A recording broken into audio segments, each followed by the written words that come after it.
Hey everyone, it's Evan here from the Trade Risk on Friday, December 1st, here with a weekend market recap video. We're going to cover all of the major markets, the current market environment, and then finish off looking at some sector analysis. Today's video, we're going to be talking about Friday's action, which was a bit of a roller coaster. We had a VIX that surged up over 30% intraday. We had the Dow Transports, which finished up 6% on the week. Nice breakout there to new highs. And we had the semiconductors, the old leaders, start to break through a weekly trend line that has been in place for a few months now on some heavy volume. We're going to talk about all of this and some more right now.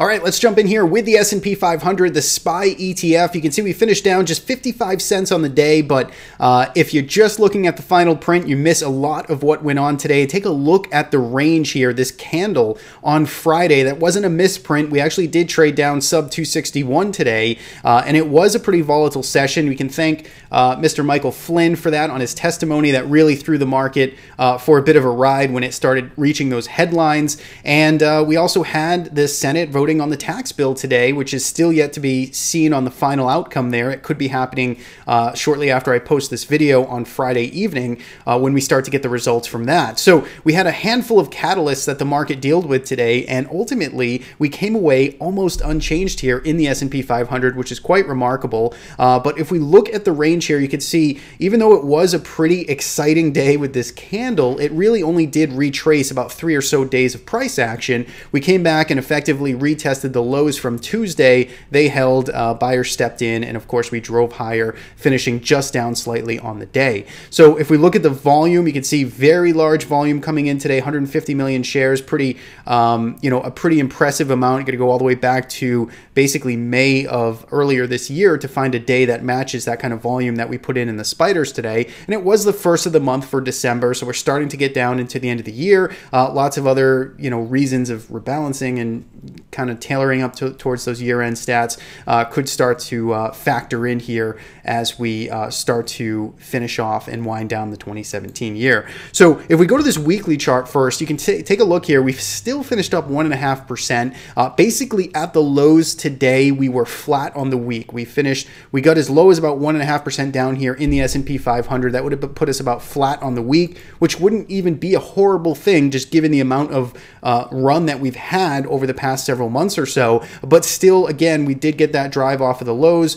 We extended ourselves back towards the highs upper end of this weekly candle here. And again, you can see this is on some higher volume. Notice again here on the weekly chart, we're starting to pull away from some of these fast moving averages. It's a weekly chart. It's the S&P 500. Things don't like to be stretched for too long, but we can clearly see that we're in a state of range expansion and momentum to the upside. So the bulls from a trend perspective and momentum perspective here on the weekly chart, very much in control, making new highs on both accounts. Now, back to the daily chart, one other comment I want to make was what was interesting intraday here, and I made a note of this to subscribers, that even at the lows of the session, we really weren't seeing a tremendous amount of pressure from market internals, right? So when we think about what's going on underneath the hood of the market, there really wasn't a very broad-based sort of selling pressure across the board this morning. Even though the indices did have us down quite a bit, there were some pockets of strength that were holding up. And in fact, we actually ended the day almost, or I think it was actually positive with the net AD line, the net advancers minus the decliners on the day for the NYSE actually finished higher. So again, you can almost see that with price action, 21 basis points to the downside. The IWM was a little bit weaker, but it's quite remarkable again that we really didn't see any true panic in there, but we did get a 30% or so spike in the VIX intraday that ultimately was faded, most of it anyway. We could see we finished up just 1% 13%, but we got all the way up to 14.5 on the VIX. So again, we can see once some bad news hits, everyone seems to want to run for that exit door. Protection gets bid up, and we've seen this just same exact cycle rinse and repeat many times this year. Every time we start to get scared of some upcoming catalyst, it's basically the bottom, the low tick, and it's time to sort of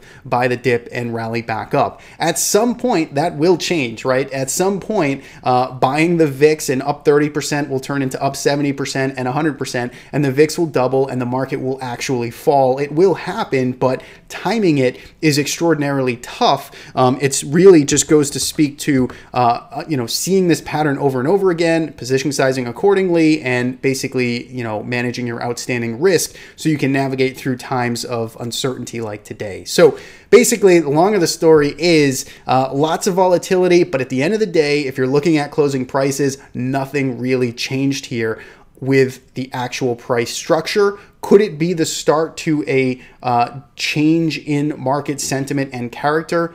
Absolutely. We'll have to, continue to monitor this market. We'll be back here on Tuesday with a midweek update. And if we start to get more and more volatile price action, if we start to get support that actually gets violated and broken, then we have some spots to, really kind of rein in the risk and adjust accordingly. So that's the S&P 500. If we go to the IWM, take a look at the range here. Again, it's not a misprint. We actually did trade down to this 149 level. It's just underneath 149. High volume coming in. Basically retesting, coming all the way back into this breakout that we made just about a week or so ago. And again, the dip buyers stepped in and rallied us all the way back up. Not quite as high, still down 63 cents on the day, but about 0.5% down, but much better and much higher than the negative 2.5% I believe the IWM was off at the lows of the session. So basically, looking at the weekly chart, we'll go through the same routine we just looked at for the S&P 500, you can see we finished up 1.3%. We're still above here at new weekly closing highs. We still are holding this breakout above 150 or so. We retested it today on Friday. It held. Volume was higher. The 8 and 20 period are expanding to the upside. So we got trend, momentum, everything still pointing up here in the small caps as we had, again, a very sharp intraday volatile move here in the small caps.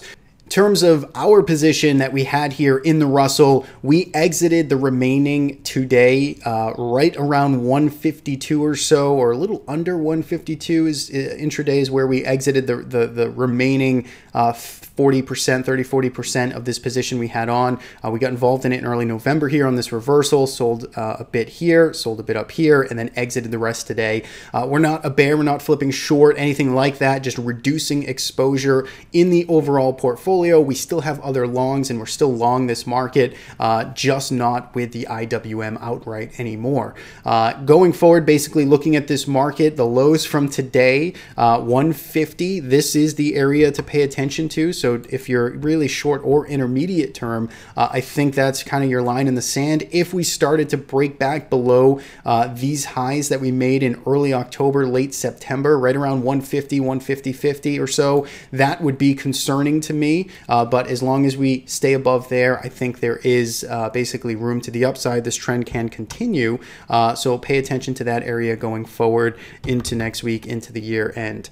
Going into finally the NASDAQ 100 here. You can see finishing down 66 cents on the day, 43 basis points, had a pretty good range down to 152 or so. The NASDAQ is interesting because it really started off on Wednesday of this week, giving this first kind of cannonball shot of a warning sign here. Very high volume, another pickup in volume. We've seen this pattern here over and over again over the past 5 or so months. We're getting these large expansion, sort of knee-jerk reactions lower on very high volume, but they tend to not be materializing to much as of yet. Again, the day of reckoning may be around the corner at some point. This will lead to more than just a 2 or 3% shakeout. We will get a more meaningful pullback, but at this time, particularly the way we ended here, strong off the lows and trying to get back above and succeeding in getting back above this 20 period moving average, the bulls are still putting up a fight here and holding on. But notice again, if we go to the weekly chart here in the Q, Qs, a little more damage here, right? This was 1% down, so a pretty good stark difference between the S&P 500 or even the Dow, which we didn't even talk about at the beginning, but I think that's, you know, a pretty remarkable story this week too. You know, the Qs finishing down 1.13%, almost falling back below this kind of little double high here from these 2 weeks, right around this 154 level, but holding still above it right now. But this is a difference in character, high volume. Take a look at the way this weekly candle, the volume sticks out here, and notice again it is down here and you know, off the lows, but not quite near the highs like the S&P 500 did with upside progress. So something to pay attention to. We noted in our Tuesday video that the Qs were lacking just a little bit, and we're showing some signs of just, you know, being a little bit slower off the block, so to speak. And I think by the end of this week now, we saw that even materialize more, and we're getting the Qs to start to really diverge here between the S&P 500, the Dow, the Russell even, and now the Qs, which had a fantastic run throughout October, are starting to slow down again. So I think looking at levels, this 152 level, I think this is a pretty important one. This was effectively the lows from today. It was also the lows from a couple of sessions back here in early November. So I think that is going to be your kind of key line in the sand that would definitively lose all fast moving averages and some of this recent support in here. So I'd be paying attention to 152. Again, if we start to ignore this and just V-shape higher, that would be, you know, as we've seen all year. So it's tough to really materialize much of a trade here, but I think just looking at some major levels, 152, and of course the highs here from recently is what I'd be paying attention to. The Dow, fantastic move this week, 3% to the upside. Take a look at the volume. 5 weeks or so moving sideways. It got really overbought in here. If you recall, back in September, October, we talked about how, you know, this was really getting stretched to the upside. It had virtually a zero pullback here. It just went completely sideways for 5 weeks and then exploded higher this week, 3% to the upside. We're going to talk about that when we get back into the sectors, but very stark difference here between the Dow and then you take the Qs. Rotation is healthy, but, you know, pockets of concentrated selling on that high volume. Got to be careful if that does start to broaden out and symbolize something more than just, you know, rotation in itself. So that's the market environment overall. Fairly long-winded on that, but let's jump into TLT. So TLT next, looking at the long bond, you can see here on the weekly chart was basically unchanged, but we did recover quite a bit here on Friday off of these lows. High volume week, again, 25 cents to the downside, and TLT is how we finished the week. But take a look at Friday's action. Once again, off the highs of the day, we were above 127, but you can see that did fade out to about 126.50 or so. Is good for a 1% gain. Back above the 20 and 8 period moving average. It's pretty messy in here. I want to see us above 127 and trending for me to sort of really want to jump on here on a potential long setup. Otherwise, I'm just not touching it. It's not strong enough. It's not weak enough. So I'm just letting it kind of do its thing in here. But below 124, really below this line down here, this 122.75 or so, that's been support for multiple months. If that starts to break, then you really have a parade to the downside. But so far, we're nowhere near it. We're doing just the opposite. We're trying to hold near these highs, and above 127, I think you can start to trend and get some momentum. So I'd be paying attention to that going forward into the end of the year.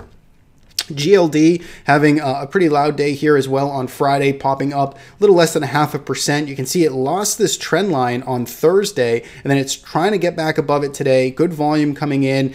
Bulls not letting this kind of roll over without a fight, but you still have to be cautious here. It's below some of these fast-moving averages. It broke below this kind of trend line that's held since late October, so I'd want to be a little bit careful here in GLD. I'd rather just wait until this was back above 123 or so. That would give me more comfort in potentially playing this for a long opportunity. For now, just not touching it at all. And silver, this was a trade again that we were in for all of this chop in here. We exited on Tuesday of this week, the 28th, as it started to break down here, and you can see it continued to break down into the end of the week. So taking the small loss here was proven to be a good decision for us, and you can see the bears pretty much taking control Friday, enough of a reversal to barely end positive, but still rough structurally. Now you'd have to see this back above 16, even better above 16 and a quarter. For now, I'd say sellers are in control here on silver, very close or on the cusp of gold as well. So finally, final commodities here. If we look at USO next, You can see almost 2% gain here into the end of the week, back closing near those highs. Dip buyers continue to step in above this 20-period moving average. The short-term trend remains higher. Bulls on oil are still in control. And for natural gas, it's still basically a coin flip. Everybody's fighting for it right now, and it's still just kind of messy, chopping out in this sideways range. Not interesting to me. Either get to new lows below 585, 590, or get back above 650 or so for some trend and momentum. That's when I'd be more interested in this trade. For now, it's kind of in the middle here. Not interested in playing around with that sort of headache. So those are the major markets. I think the sectors, though, are really what is interesting. We're going to go right to the Dow Transports, which had an amazing move this week, 5%, 6% to the upside. This is the weekly chart, really kind of igniting out of nowhere here. It did have above average volume. You can see the past 2 weeks or so, if we go back down to the daily chart, it did start to get its act together, but recall, while we had a lot of other sectors working and participating higher in October and throughout early November, the transports were really non-existent. They were actually underperforming day after day, basically in the bottom third of sectors for multiple days in a row, until it finally stabilized around this 170 level, had this nice move that started on Tuesday with this kind of expansion higher. We briefly talked about it in our midweek video. Then this on Wednesday, this follow through to new highs, and then more follow through Thursday. Just a rocket ship here.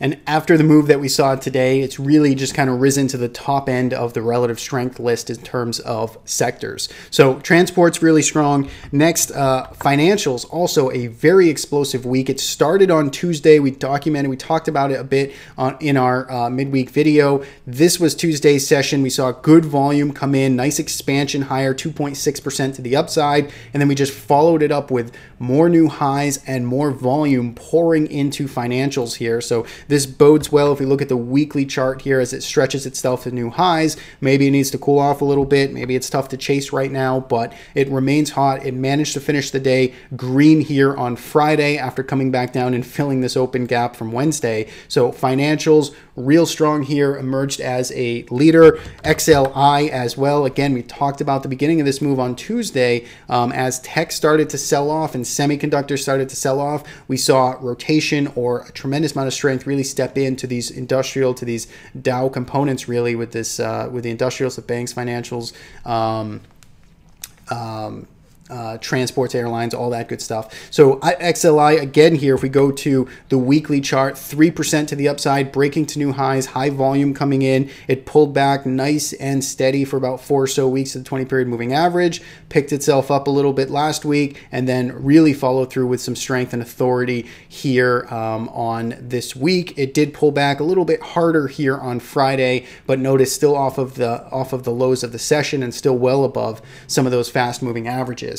So finally, energy also having a good week, 2.6% to the upside, getting back above this $69, this resistance line here that we discussed a couple of times in the past videos. This was the upper end of some resistance and some consolidation here in October. We ignited above it, got back above these fast moving averages, and had a strong close here. This was, I think, the strongest sector on Friday was energy, and you can see it's very quickly and very, very near these prior highs that it made back in November, just about a month or so ago. So energy, nice looking pattern here on the weekly chart. The fast moving averages have caught up. It found support at the 20-period weekly moving average, and it looks like it wants to make this second leg higher that it wasn't quite ready for it at the end of October. So those are the emerging leading sort of sectors. They're a different group. We've seen semiconductors and technology have continued to sort of work themselves higher, but now we really get the industrials, the banks, financials, energy,